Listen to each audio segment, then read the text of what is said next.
যে কোনো এসএলএসটির সাবজেক্টই সিলেবাসের দিকে তাকালে একটা হিউজ সিলেবাসের ভয় অনেক মানুষকেই বিভ্রান্ত করে। একেবারে পরীক্ষার মুখে মুখে গিয়ে কোন অংশটা বেশি করে পড়বো, আচ্ছা এত বড় সিলেবাসে কি কোনো অংশ আছে যেটা বাদ দিয়ে গেলেও চলে, এইরকম বিষয়গুলো কিন্তু ভীষণভাবে বিভ্রান্ত করে দেয়। তবে সেক্ষেত্রের যেটা উত্তর, এক কথায় যেটা উত্তর হয় সেটা হচ্ছে যে পড়াশোনার ক্ষেত্রে অবশ্যই কোন কোন অংশটা তুমি স্মার্ট ফিল্টারিং করবে এবং স্মার্ট ওয়ার্ক দিয়ে সুন্দর করে মনে রাখবে, সেই বিষয়টা কিন্তু জানা ভীষণ দরকার। Hello student, welcome to BSACI.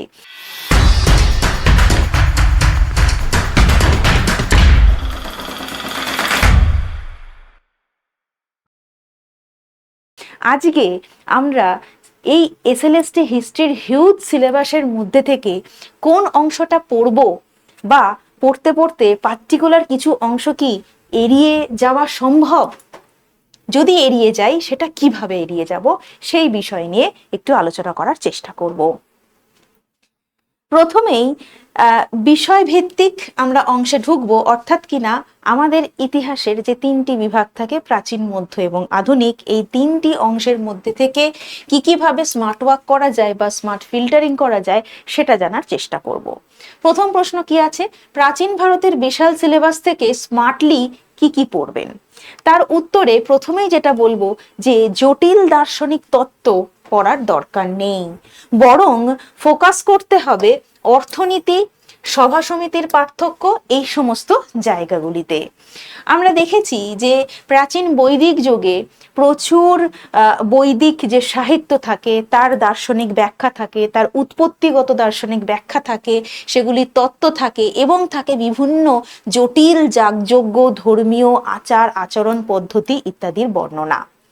এই বিষয়টা কিন্তু আমাদের এতটা গভীরে গিয়ে না পড়লেও চলতে পারে, বরং আমরা যে জায়গাটায় ফোকাস করব সেটা হচ্ছে বৈদিক যুগের রাজনৈতিক সভা সমিতি, ঋগ বৈদিক এবং পরবর্তী বৈদিক যুগের অর্থনৈতিক যে স্ট্রাকচার এবং সামাজিক যে পরিবর্তন আমরা দেখেছি সেটা কিভাবে হলো, কেমন করে হলো, কিসের পরিপ্রেক্ষিতে হলো, এবং এক্ষেত্রে আমরা অবশ্যই একটা ছক করে নিয়ে পড়তে পারি, কারণ ঋগ বৈদিক যুগ আর পরবর্তী বৈদিক যুগ, এই দুটো যুগ বৈদিক নামে নামাঙ্কিত হলেও একটা বৃহত্তর সময়কাল, যেখানে কিন্তু দুই যুগে মানুষের জীবনযাত্রায় আমূল পরিবর্তন চলে এসেছিল।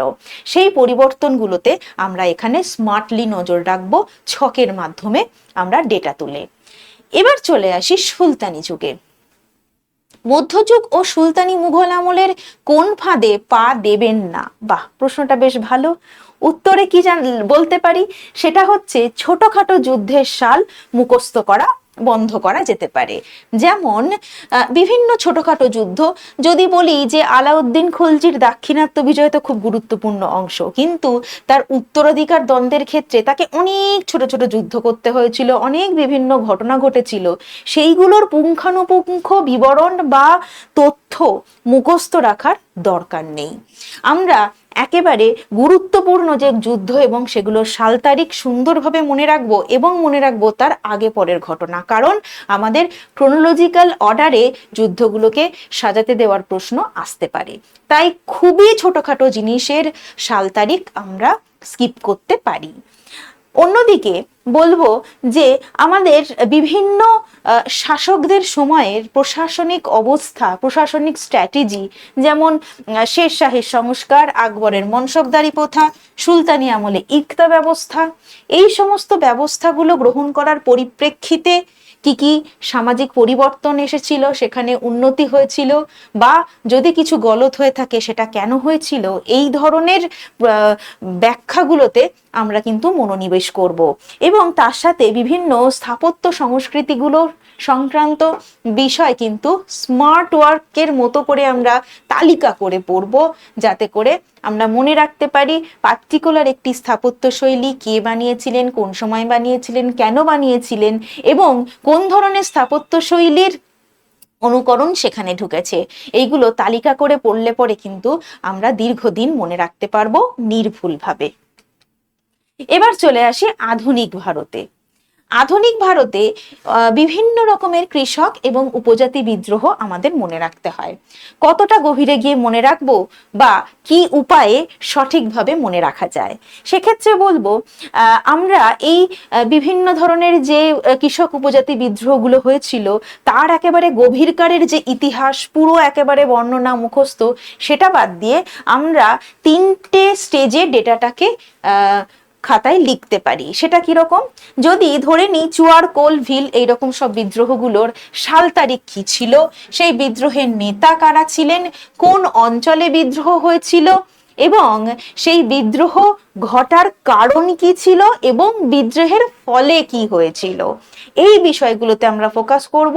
কিন্তু এর ভেতরকারের বিভিন্ন যে গল্প বা ঘটনা থাকবে সেটাকে আমরা বাদ দিতে পারি। এটা হচ্ছে বলা যায় যে বিদ্রোহগুলোকে মনে রাখার একটা স্মার্ট স্ট্র্যাটেজি। এবার চলে আসি ইউরোপের ইতিহাস, যেটা এসএলএসটি হিস্ট্রির সিলেবাসের অত্যন্ত গুরুত্বপূর্ণ অংশ এবং আমাদের এক্ষেত্রে একটা আলাদা যত্ন, আলাদা সংশয়, আলাদা কৌতূহল সবটাই কাজ করে। কারণ আমরা সাধারণত ইউরোপের ইতিহাস এসএলএসটির পরীক্ষা ছাড়া অন্য কোনো পরীক্ষাতে পড়ি না, তাই একটু কম চর্চায় থাকে বা কনসেপচুয়াল বেসটা সবসময় গড়ে ওঠে না নানা কারণে, যেটার জন্য একটু ভয় বা দ্বিধাদ্বন্দ্ব থাকে, আমাদের আন্দাজে উত্তর লিখতেও ভয় লাগে, তাই না? তো সেক্ষেত্রে কি কোনো কিছু বাদ দেওয়াটা ঠিক হবে? তো বলবো যে ইউরোপ এবং বিশ্বের ইতিহাসের ক্ষেত্রে আমরা দার্শনিক পটভূমি এড়িয়ে যেতে পারি। যেমন যদি বলি যে ফরাসি বিপ্লব, ফরাসি বিপ্লবে দার্শনিকদের ভূমিকা অত্যন্ত গুরুত্বপূর্ণ একটি বিষয়, আমরা সবাই জানি। সেখানে দার্শনিকদের তত্ত্ব, দার্শনিকদের বইয়ের নাম, এগুলো আমাদের পড়তে হয়। কিন্তু বিষয় হচ্ছে সেই দার্শনিকের তত্ত্বের একেবারে গভীর থেকে গভীরতর অংশে আমাদের পৌঁছানোর কোনো দরকার নেই, ঠিক আছে? সেই জায়গাটাকে আমরা এড়িয়ে বরং সেই দার্শনিকের করা কাজ, তার এক কথায় তার তাত্ত্বিক বিশ্লেষণ, তার ভাবনা, তার বিভিন্ন ধরনের লেখা, সেটা কোন ভাষায় লেখা হয়েছে, তার যদি কোনো পত্রিকায় লেখা বেরিয়ে থাকে সেই পত্রিকার নাম, গত সালে সেটা বেরিয়েছিল, এই ধরনের তথ্যগুলোর উপরে আমরা জোর দিতে পারি। এবার আসি বিশ্বযুদ্ধের কথায়। বিশ্বযুদ্ধের সময় প্রথম বা দ্বিতীয় দুটি বিশ্বযুদ্ধের সময়তেই গুরুত্বপূর্ণ বেশ কিছু যুদ্ধ, অনেক দেশের পার্টিসিপেশন আমরা দেখেছি। তার সাথে সাথে ছিল প্রচুর ছোটখাটো ঘটনা, অনেক দেশের সংযুক্তি এবং বিভিন্ন রকম তথ্যের ভিড়। সেক্ষেত্রে ঘটনা ঠিক কিভাবে বয়ে গিয়েছিল এবং সেই ঘটনাকে ঠিক মতো করে বুঝতে যে যে গুরুত্বপূর্ণ যুদ্ধ এবং চুক্তির কথা আমাদের পড়তে হচ্ছে সেইগুলো কিন্তু বেশি করে ফোকাস করব, ছোটখাটো বিষয়গুলোকে এড়িয়ে যেতে পারি। অর্থাৎ নিজের কাছে যেন যুদ্ধের কারণ, যুদ্ধ ধারাবাহিকভাবে চলার ক্ষেত্রে বিভিন্ন স্টেজ এবং যুদ্ধের পরবর্তী সময়কাল সংক্রান্ত সুস্পষ্ট ধারণা থেকে থাকে। এক্ষেত্রে আমরা টেবিল করে পড়তে পারি, আমরা বিভিন্ন যুদ্ধের নাম, সেই যুদ্ধে অংশগ্রহণকারী দেশের নাম এবং যুদ্ধ শেষে কি চুক্তি হয়েছিল সেটাও তালিকা করে লিখে রেখে পড়লে আমাদের মনে রাখতে সুবিধা হবে। এটা হচ্ছে এক্ষেত্রে একটি গুরুত্বপূর্ণ স্মার্ট ওয়ার্ক।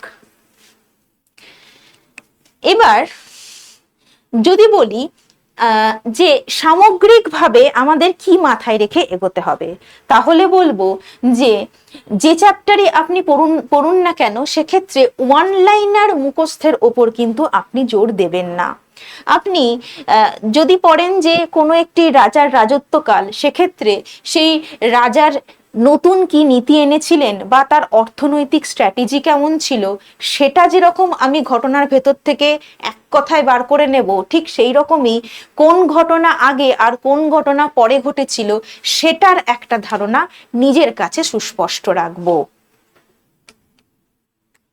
একেবারে শেষে যে কথাটি না বললেই নয়, সেটা হলো স্মার্ট ফিল্টারিং করব, স্মার্ট ওয়ার্ক করব, তালিকা করব, মুখস্থ করব কিছু কিছু অংশ, সব ঠিক আছে, কিন্তু ভুলেও সম্পূর্ণ কোনো চ্যাপ্টার বাদ দেওয়ার মতো ভুল আমরা করব না এসএলএসটির ক্ষেত্রে।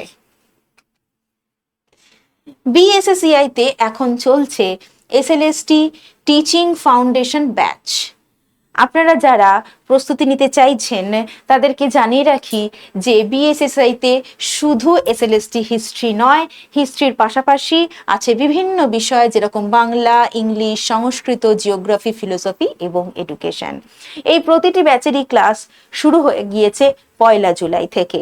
শুধুমাত্র বিএসএসসিআইতে টিচিং ওরিয়েন্টেড না, টিচিং ছাড়াও আরো বিভিন্ন সরকারি চাকরির পরীক্ষার প্রস্তুতি নেওয়ার বিভিন্ন রকমের ব্যাচ এবং ইউটিউব চ্যানেল রয়েছে। আপনি যদি বিএসএসসিআই ডিজিটাল লার্নিং অ্যাপ নিজের ফোনের মধ্যে ডাউনলোড করে রাখেন তাহলে অবশ্যই এই সংক্রান্ত খবর আপনি পেতে পারেন খুব সহজে। সবশেষে জানিয়ে রাখি যে বিএসএসসিআইতে যদি আপনি এসএলএসটি হিস্ট্রির ব্যাচ নিতে চান তাহলে অবশ্যই আপনি আমার সাথে যোগাযোগ করতে পারেন এবং স্পেশাল ডিসকাউন্ট পাওয়ার জন্য আপনি কুপন কার্ড নম্বর YT118